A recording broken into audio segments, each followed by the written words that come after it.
Welcome to your Big Creative Life podcast. I'm Katie Wolf. I just recorded an episode right before this that was about AI. It was about NaNoWriMo and their statement that they came out with about AI, which is a whole thing, and you can go listen to that episode if you haven't. But I got so frustrated and riled up by recording that episode, and I was like, okay, what's a counter to that? How can I talk about something more positive? Because it just left me feeling gross. So you can think of this as I don't know, maybe a counter. Well, okay, it's not directly, it's not like a true counterpoint to that episode, but we're going to talk about the benefits of a writing community, how to build a writing community, how to make writer friends, because that's something that's so amazing about this community of people who are writers, who are wanting to write. Just it's one of the biggest selling points for me of why you should do this is to get involved with writing people and book people, because they're amazing. And AI or written books, I mean, it just takes, I'm not going to rehash all the shit I said in that episode, but yeah. Okay, I'm not going to get into that. So what I want to talk about in this episode is just how you can find your people, how you can make writer friends, because this is something that is so valuable, both because you can use these friends to help you with your book. I mean, use, that verb sounds harsh. You can get help from these people with your books. You can use them as beta readers. You can beta read for them, swap work. They can give you recommendations and connections if you're looking for a professional that you want to work with. They can get you connected to people. And also, it's just a good thing to be able to have people who are doing the thing that you are doing, who understand the challenges and roller coaster that is writing. This is something that I talk about with writer friends a lot. It's just the frustration and the talking through a decision about, I'm thinking about this, but maybe I want to do this, and this character just isn't quite working, but I need to, all of that is so valuable to be able to process that with people. And you can, of course, do that with people who aren't writers, but there's a level of understanding that your fellow writers are going to have that it goes beyond just commiserating and offering you a listening ear. They can problem solve with you. They're there. They understand. It's so valuable. So I'm gonna give you 4 tips of how to make writer friends, and also talk a little bit about how I did this, because it ties into some of these things that I'm gonna share with you. Okay, number 1 is to find a writing group. Some of these might seem obvious, by the way, but I want to put all this stuff in one episode and talk about my experience with it, because it can feel daunting when you're first getting started as a writer and you want to make some connections. So number 1 is to find a writing group. I've talked a lot on social media, and I think on the podcast as well, about my critique group that I was part of, a writing group I was part of when I lived in Nashville. And I just think it was one of the best things for me as a writer to have that. And I was part of it for several years, and it really helped me grow as a writer. So just a quick history of this, and maybe to give you an idea of where to look if you want to find a group. There's a literary center in Nashville called The Porch, and they have this thing called Draft Chat, which is where, I believe it was once a month maybe. It took place on a Monday night for 2 hours, and you would come and bring something that you were working on, and you would bring 10 pages maybe. And it was small. It was capped to I don't know, 6 people, 5 people, something like that, and a host, a moderator. And you would just swap work. So you'd set a timer and be all right, this person gets 15 minutes, this person gets 20 minutes, and you would pass around copies of your work to everyone. They would read it and then have discussion about it, offer you suggestions, share their thoughts, etc. So it was getting real-time feedback. And in Draft Chat, you didn't read ahead of time, so there's no work that was required outside of the group. It was you just come to the group, you print out 5 copies or 6 copies of your work, share it with people, and then get feedback. And people could also write comments if they wanted, and then send it home with you. So that was really valuable, and I made a connection there with a friend. I started coming to Draft Chat regularly, and she was looking at putting together a group that met outside of The Porch. So she asked me if that would be something that I was interested in, and I said yes, absolutely. So we started meeting right before COVID. We had like a couple of in-person meetings, and then COVID hit, so we switched over to Zoom. And then once COVID was done, we started meeting again in person. We met once a month. Most months. We skipped like December for the holidays and stuff, and it was awesome. And we would send work ahead of time. So the week before we would meet, we would all put our stuff in a Google Drive, and then people could read it ahead of time, so that when we met, we would just talk about the work, and you didn't have to read it then. And it just, again, it really helped me grow as a writer. It helped me get connected with other writers who were local in the community, and it made me feel like I was a part of something bigger than myself. Because writing alone, if you've started writing and you're listening to this, it can feel isolating. It can feel lonely because it's just you staring at your computer. And this was a way to be part of a community. And yeah, it was valuable because I improved as a writer, but it also helped me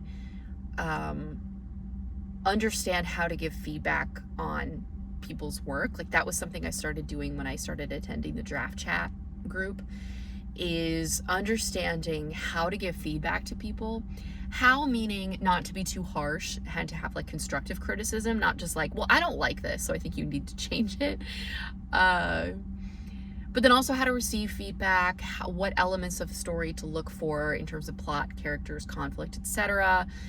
And it was very helpful for me. So that's something that I definitely recommend. So you can look at, if you live in a city that has a writing center or a literary center like that, definitely check that out. I've also seen flyers at libraries where they're like, hey, the first Tuesday of the month, we meet in the library and bring your work. You can check out libraries. Maybe even like I don't know, if like a college or something would have something for the community, but definitely something to look into if you are interested in that. Okay, and then my second suggestion is look at book-related events. I think like author signings, book festivals, things like that, where there are people who are interested in books, because the overlap is there. Not everyone who's a reader and very into books is a writer or wants to be a writer, but there is a lot of overlap. So like my writing group, a couple of us met up at the Southern Festival of Books that was happening in Nashville. So, there's if you live in a big city, there's going to be more events like this, obviously. Maybe you have a festival that takes place in your city. Maybe you have a bookstore that has lots of author signings and events. Even if you do live in a big city, it's like the literary community starts to feel kind of small in a good way. So you probably will, if you start attending events regularly, you will probably start to recognize the same people. You can strike up conversations, which I know sounds terrifying if you're an introvert like me, but it really is just a good way to get in community, in spaces with other people who are interested in writing. So that's an option too. Number 3 is so obvious, but it's social media. Particularly if you live in a rural area, if you don't have a big bookstore in your town that does author signings, if you don't have any access to like a writing group in person, this is a great way to get plugged in and connected for all of that online. And TikTok changed the game for me specifically with writer friends, because Instagram, I was doing Bookstagram content years ago, and I definitely got plugged in and connected with fellow Bookstagram creators, but that was when I was just starting to explore writing, and none of them were writers, and I don't know, I never really did the work myself of trying to find that community on Instagram because I was finding it in person. But then when TikTok came around, it was like it just happened naturally. So I have a writer friend who we actually text like on the phone after we were messaging on TikTok for like months. And it was because I actually can't remember how it started. Like I commented, we started following each other because we were both writers who had agents and were preparing to go on submission or something. And she talked about leaving her agent, and then I messaged her, or she messaged me, and then we just got talking because we were in a similar boat with our writing and our author careers, you know, not being at the place that we wanted them to be at. So it was great to have that connection. And I actually just texted her for accountability the other day because I was like, I need to check in with my agent. I need to see what the status is. But, you know, she's been so busy. I don't want to bug her, but like, I got to do it. And this friend was like, yes, do it. Text me after you email her. So anyways, it's happened so naturally. And that's happened with, other people on TikTok as well, that like we follow each other, we'll message. I even got connected with other editors that way too. There are a couple of editors that I've met through TikTok who it's just good to have those connections, you know. Like I had a question about something related to line editing, and I don't offer line editing as a service. And so I messaged one of my mutuals on TikTok. I was like, hey, I've got a question for you about your line editing services. Like, how do you handle this? Or like, do you do this? And we just chatted back and forth about it, and it was great. So get involved. This doesn't mean that you have to necessarily create content if that's not something you're comfortable with. You're not at that step yet of creating content to like promote your book or something. That's fine. You can just engage with people who are creating content. Engage with people who are also commenting on other people's videos.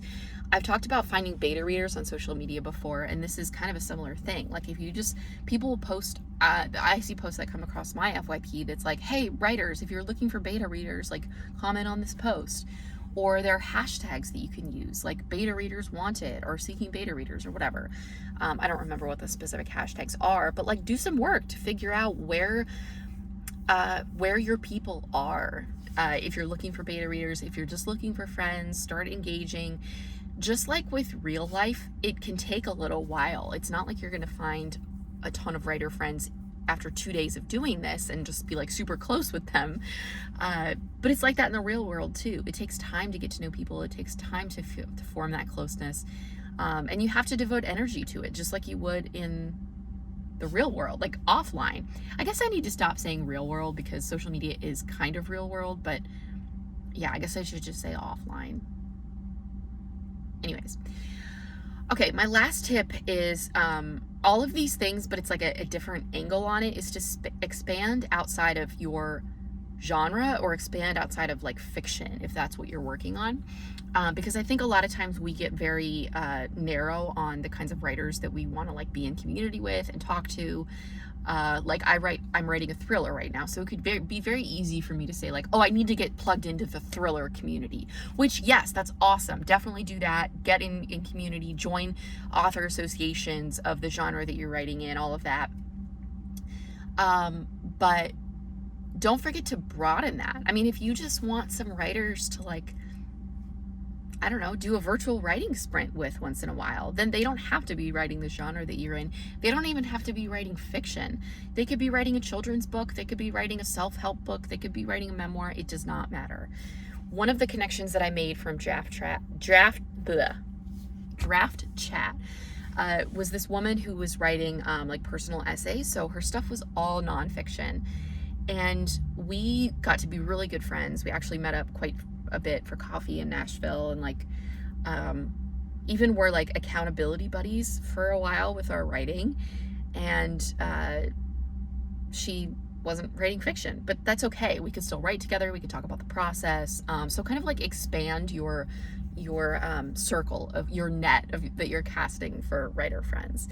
And then finally, so tip 4 was sort of like related to the first 3 tips, so I'm going to give you one more, is to look at conferences, like writing related conferences, book related conferences, attending events. Again, just like being, I guess it kind of falls under book related events, but there's something about conferences specifically. I know this is not a financially, you know, possible for a lot of people because you do have to pay to attend conferences. Sometimes you have to travel, but if it's something that you're interested in, and if it's in your budget, that can be a really good way to meet people, because there's the learning that goes on at conferences, there's the panels, but then there's also the social part of it. There's the events, the mixers, all of that stuff. That's really helpful as well. I went to a conference in I haven't been to a conference since 20, let's see, I think it's been 4 years maybe. Yeah, but it was very helpful for me because it was like right before I started querying, and just talking with people who were also in that same boat of wanting to query, getting ready to query was awesome. So yes, there was the educational part of it and learning about the process, learning how important your first page is, all that stuff, but then also just getting to know other writers was cool. So, okay. Put yourself out there. Even if you're an introvert, you can do this online. Remember, it's going to take some time. It's going to take some energy and effort on your part, just like it would offline if you're going to book related events or conferences or whatever. Whether you do this in person or online, it's going to take some effort, but it's so worth it. And these are connections that can really serve you just on an emotional kind of like relationship level, but then also in the future. You know, you never know who's going to have a connection to someone and can put you in contact with this person, or who could write a blurb for you if you're for your book down the road. I mean, you just never know, and it's part of like supporting other writers to do this. I have a friend who talks about this and uses the term literary citizen, which I really like just being a good literary citizen, engaging with other writers' content, showing up to book signings of other authors, supporting them by buying their books. It's all part of this. So the more that you can do that, the wider net you'll cast, and the more connections you'll make, the more friends that you make, and you don't have to feel so alone on this process. So put yourself out there. It's worth it. And I'll see you next week.